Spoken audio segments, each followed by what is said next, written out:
하나님 말씀 보겠습니다. 창세기 18장 2절 말씀입니다.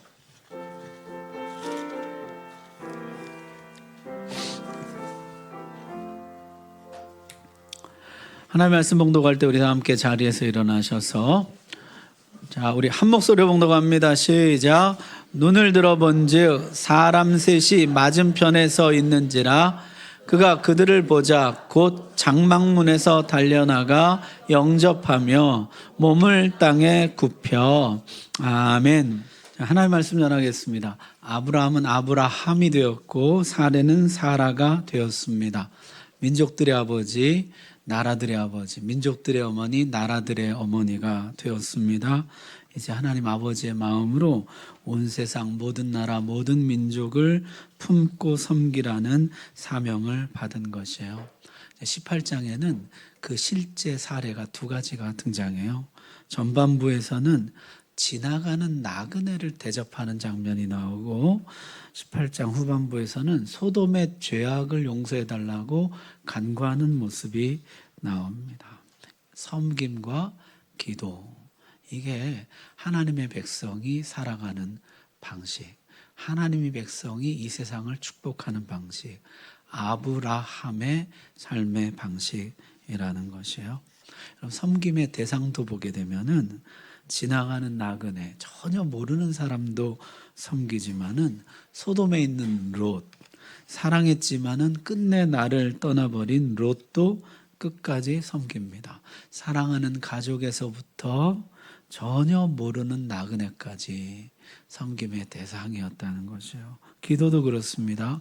이스마엘과 이삭을 위해서도 기도하지만은 세상 사람들, 소돔 사람들의 죄를 용서해 달라고도 기도한다는 것이에요. 사랑하는 아들들부터 세상 사람들, 소돔 사람들까지 위해서 기도했다는 것이에요. 여러분, 요새는 모르는 사람 대접은 고소하고요, 아는 사람, 심지어 부모나 친척이 와도 좋아하지 않는 시대가 되어버렸어요. 자신의 삶이 방해받는 것을 싫어하는 것이죠. 그런 얘기 하잖아요. 아파트 이름 어려울수록 비싸다고. 어른들 못 찾아오시라고. 요새는 또 좀 쉬운 이름 추세로 간다 그래요. 신우이랑 같이 오니까 다시 이제 좀 쉬운 추세로 간다 그랬는데, 마음이 맞고 취향이 맞고 뭐가 잘 맞는 사람들하고만 어울리고 그 외에는 누구라도 외면하고 배척하더라는 것이에요. 주님은 이렇게 말씀하셨습니다. 너희가 너희 형제에게만 무난하면 남보다 더하는 것이 무엇이냐? 이방인들도 이같이 아니하느냐. 우리 섬김의 폭을 좀 넓혀야 됩니다. 우리 기도의 지경을 좀 확장해야 합니다. 그게 아브라함의 삶, 아브라함의 정체성인 것이에요. 온 세상을 섬기고 모든 사람을 위해 기도하라는 것입니다.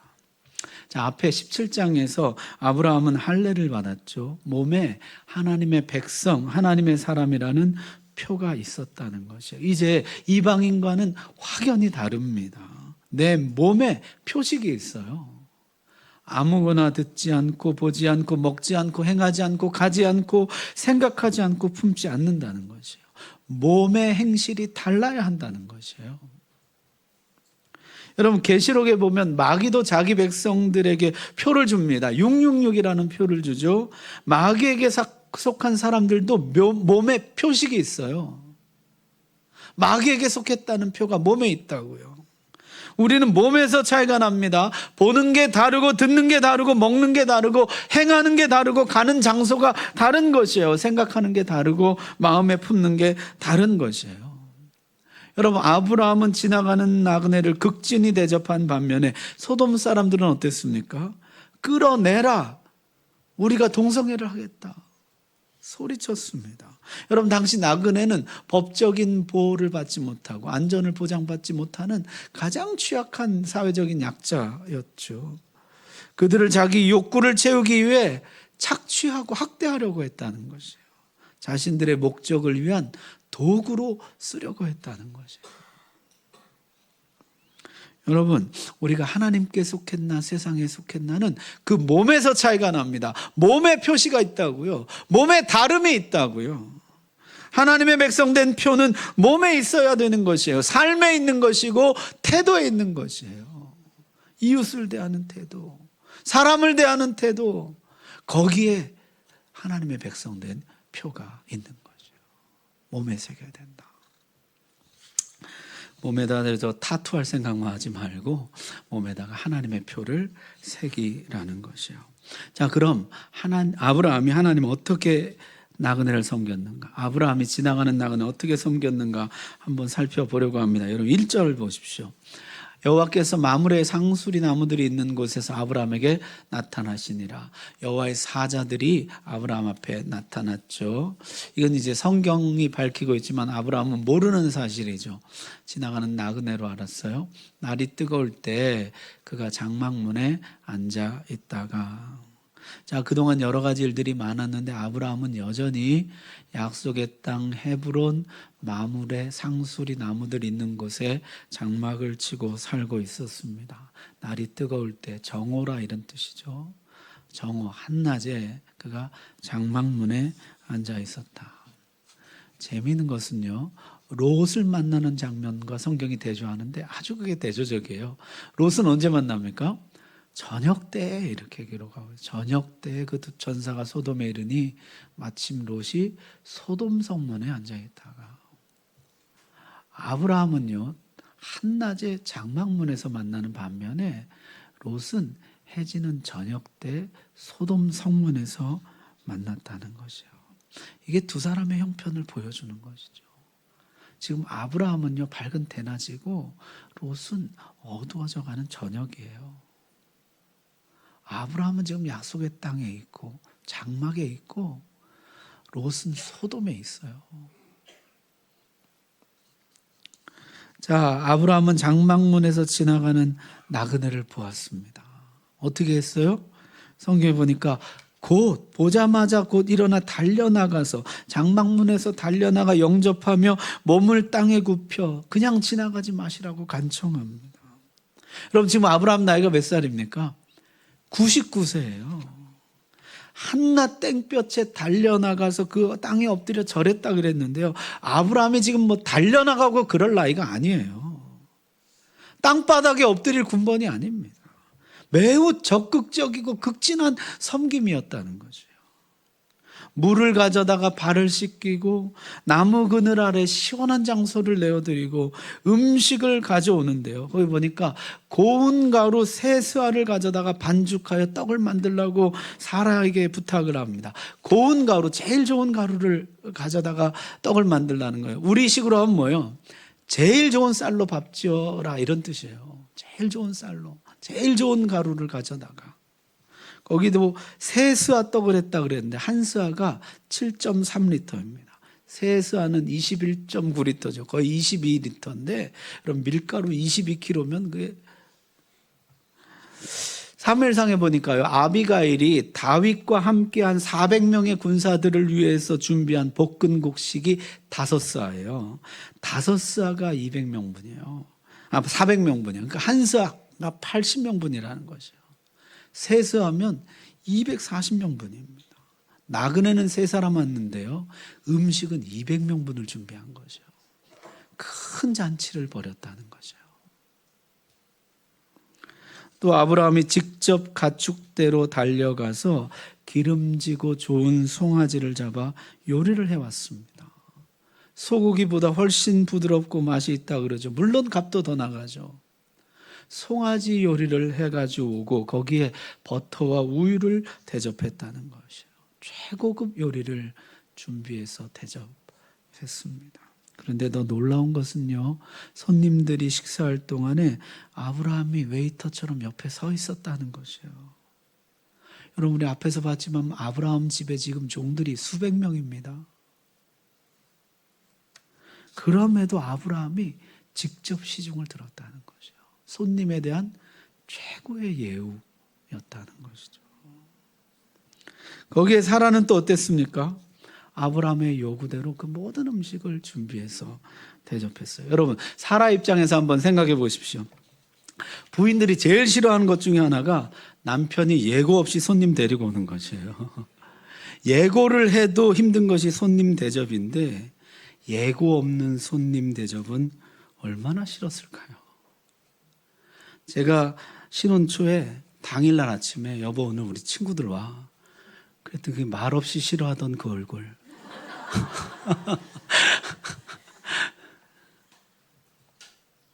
더구나 아브라함은 간단하게 준비하라는 것도 아니고요. 큰 잔치를 벌리라는 것이에요. 갑자기 손님을 끌고 들어와서는 잔치상 내놓으라 하니 얼마나 화가 났을까요? 그것도 여기 아브라함의 이야기를 보니까 어때요? 속히 반죽하고 속히 내오라는 것이에요. 빨리 해내라는 것이에요. 아브라함 간 큰 남자였다는 것이죠. 그런데 사라가 말없이 순종합니다. 나중에 베드로 사도가 이 일을 칭찬합니다. 베드로전서에 보니까요. 사라가 아브라함을 주라 칭하여 순종한 것 같이 너희는 선을 행하고 아무 두려운 일에도 놀라지 아니하면 그의 딸이 된 것이니라. 베드로 사도는요. 모든 여성을 향해서 사라의 딸이 되라고 권합니다. 남편에게 선을 행하고 어떤 일도 두려움이 되지 않도록 했다는 것이요. 남편에게 항상 온유함과 안정감을 주었다는 것이요. 사라는 진정 열국의 어머니였습니다. 자, 이렇게 아브라함과 사라는 나그네를 환대한 반면 롯은 어떠했습니까? 19장 3절에 이렇게 나와요. 식탁을 베풀고 무교병을 구우니 그들이 먹으니라. 롯의 섬김은 이거 한 줄이 딱이에요. 무교병을 대접했다는 것이요. 여러분 무교병 뭔지 아시죠? 이스트를 넣지 않은, 발효되지 않은 맛없는 빵이에요. 출애굽 때 먹었던 거. 출애굽 때 먹은 그걸 대접했다는 거죠. 적극적이고 극진한 섬김과 의무적이고 수동적인 섬김이죠. 환대와 냉대. 아브라함은 지금 낮이고 롯은 밤이에요. 여러분 어느 쪽입니까? 우리 지난 주간 명절 지나고 왔는데 이번 명절에 여러분은 어느 쪽이었습니까? 성경은 이런 섬김을 매우 귀하게 여깁니다. 히브리서 보니까요. 형제 사랑하기를 계속하고 손님 대접하기를 잊지 말라. 이로써 부지 중에 천사들을 대접한 이들이 있었느니라. 아브라함을 칭찬합니다. 지나가는 나그네 극진히 대접했네. 사실은 그것이 하나님의 사자들을 대접한 것이었다. 이어서 히브리서는 이렇게 말씀합니다. 16절에요. 오직 선을 행함과 서로 나누어 주기를 잊지 말라. 하나님은 이 같은 뭐예요? 제사를 기뻐하시느니라. 하나님은 이것을 제사로 받아주신다는 것이에요. 이런 섬김은요. 하나의 착한 행실, 선한 행실을 넘어서 하나님께 바치는 제사라는 것이에요. 하나님은 이런 섬김을 예배로 받아주신다는 것이에요. 그래서 성경에는요, 이런 섬김을 베푼 이야기들이 가득합니다. 아브라함의 아들 이삭도 잔치를 베푸는데요. 창세기 26장에 보니까 이삭이 그들을 위하여 잔치를 베풀매 그들이 먹고 마시고 평안히 갔다 이렇게 나와요. 근데 그들이 누구냐면 여기 잔치를 베푼 그들이 누구냐면요. 이삭을 시기하고 우물을 막고 흙으로 메우고 이삭을 쫓아냈던 사람들이에요. 우물을 팔 때마다 쫓아와서 그 우물 우리 땅에서 난 것이니까 우리 거라고 그 우물을 뺏었던 사람들이에요. 그들에게 잔치를 베풀어 주었다는 것이에요. 선하지 않은 이웃에게도 악한 이웃에게도 환대를 베풀었다는 거죠. 보아스는 이방인 모압 여인 룻에게 환대를 베풀었죠. 모든 것을 다 잃어버린 먼 친척 나오미를 환대합니다. 곡식을 밑바닥까지 싹싹 거두지 말고 가난한 자들을 위해 떨어진 것은 남겨두라는 이 자비의 추수법을 지킬 뿐만 아니라 더 나아가서 너희가 거둔 것에서 조금씩 땅에 뿌리라는 것이에요. 가난한 자들 위해서 조금씩 이 추수한 것에 땅에 뿌리라. 환대를 베풀었다는 것이에요. 수넴 여인이 엘리사를 환대한 이야기는 유명하죠.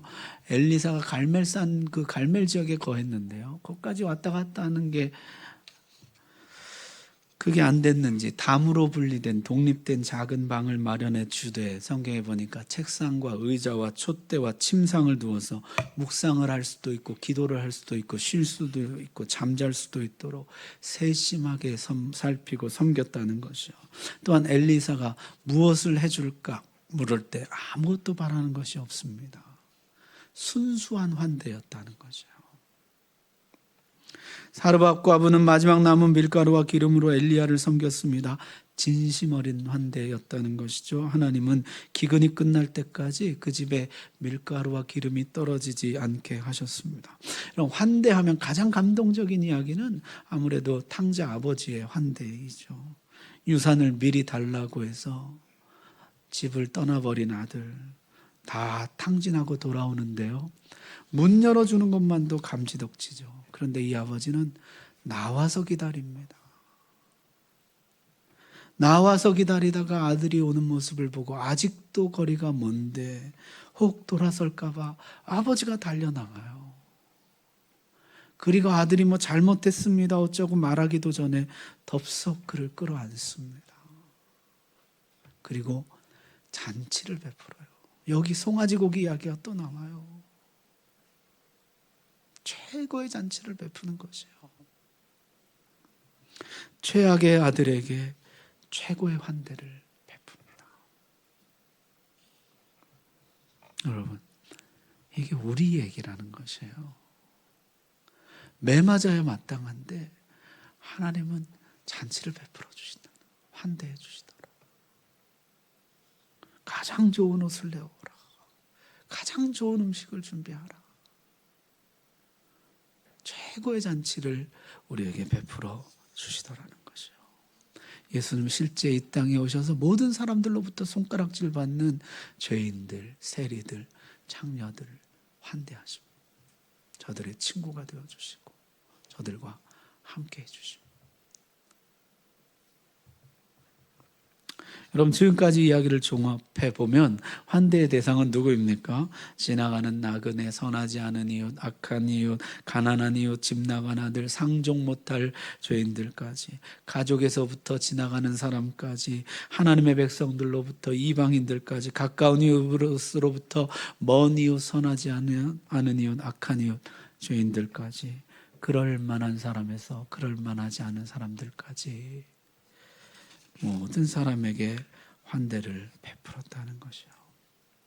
누가 나의 이웃입니까? 묻던 사람들에게 너는 누구에게까지 이웃이 되어줄 수 있느냐고 되물으셨던 주님은 내가 누구에게까지 환대를 베풀어야 됩니까? 라고 묻는 우리에게 너는 누구에게까지 환대를 베풀어 줄 수 있냐고 되물으신다는 것이에요.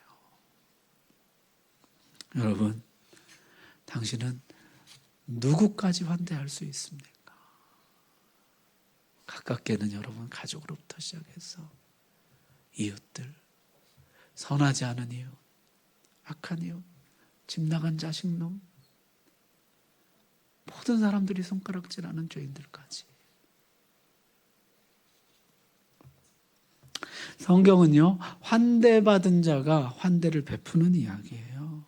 하나님께 환대받은 사람들이 나가서 세상에 그 받은 환대를 나누어 주는 이야기입니다. 1만 달란트 탕감받은 사람이 나가서 100데나리온 탕감해 주는 이야기예요. 하나님께 무한 용서를 받은 사람이 나가서 70번씩 7번 이웃을 용서해 주는 이야기예요. 주님께 큰 은혜 받은 사람이 나가서 사람들에게 베풀 수 있는 작은 은혜를 나누는 이야기입니다.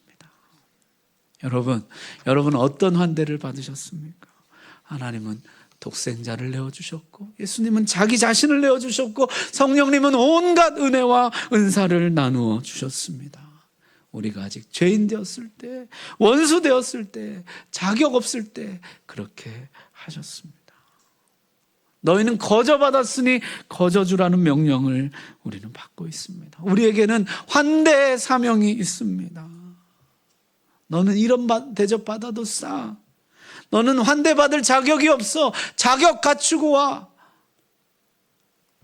그렇게 하지 마시고 자격 없는 나에게 한없는 환대를 베풀어 주셨던 그 주님처럼 자격 없는 그에게 환대를 베풀어 주라는 것이에요. 자, 하나님은 이 환대에 보답하십니다. 전도서에 보니까요, 이런 말씀이 있어요. 내 떡을 물 위에 던지라. 여러 날 후에 도로 찾으리라. 환대를 베푸는 것은요, 어떨 때는 떡을 물에 던지는 것과 같아요. 그냥 없어져 버리는 것 같아요. 상대가 내가 환대를 베푸는 걸 아는지 모르는지, 고마워하는지 고마워하지 않는지 그것도 모르겠어요. 이게 없어지는 것 같아요. 그러나 하나님 약속합니다. 여러 날 후에 도로 찾을 것이다. 반드시 돌아온다. 하나님 그렇게 약속합니다.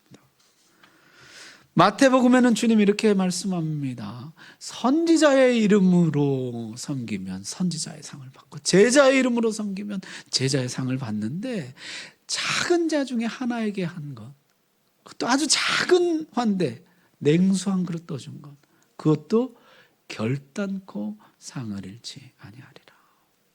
여러분, 우리가 베푼 환대는 결단코 없어지지 않습니다.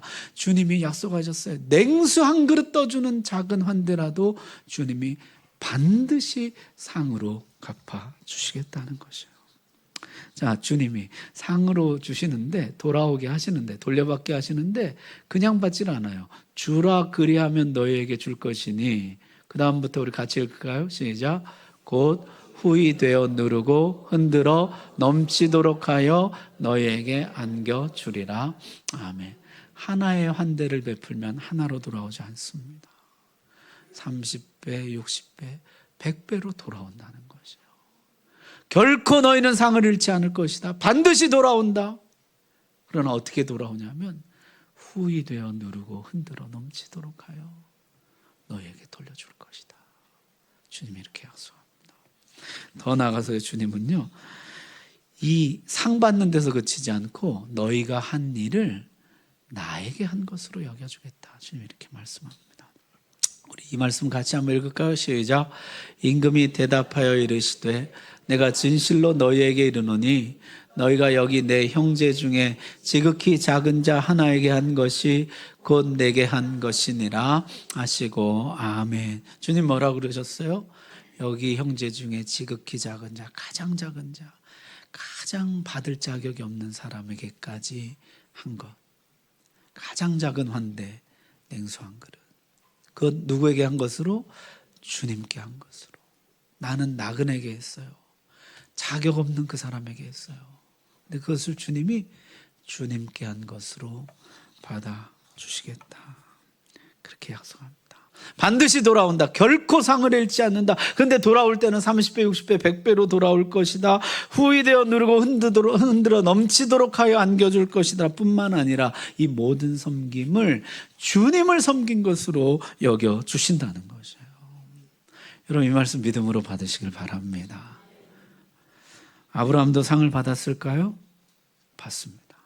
10절에 보니까요, 이 나그네가 음식을 먹고 이런 약속을 하는 것이야. 내년 이맘때 내가 반드시 내게로 돌아오리니 내 안에 사라에게 아들이 있으리라. 그토록 소망하던 그 소망이 이루어집니다.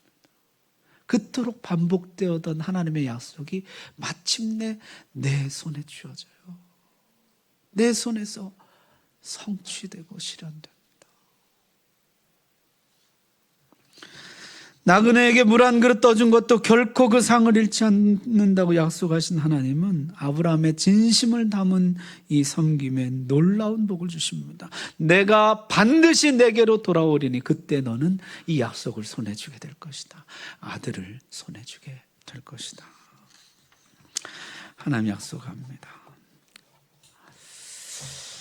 자, 하나님의 모든 말씀이 좋지만은 저는 이 말씀 참 좋아요. 내가 반드시 내게로 돌아오리니 그때 내 소원이, 내 소망이 이루어질 것이다. 주님이 다시 돌아오시면 아브라함은 아들을 가지게 될 것입니다. 성경에 보니까 주님이 우리에게도 같은 약속을 하고 계세요. 내가 반드시 내게 돌아올 것이다. 우리 같이 한번 읽겠습니다. 시작. 보라, 내가 속히 오리니 내가 줄 상이 내게 있어 각 사람에게 그가 행한 대로 갚아주리라. 아멘. 우리도 같은 약속을 받았어요. 보라, 내가 속히 올 것이다. 내가 반드시 내게로 돌아올 것이다. 그때 내가 너에게 상을 줄 것이다.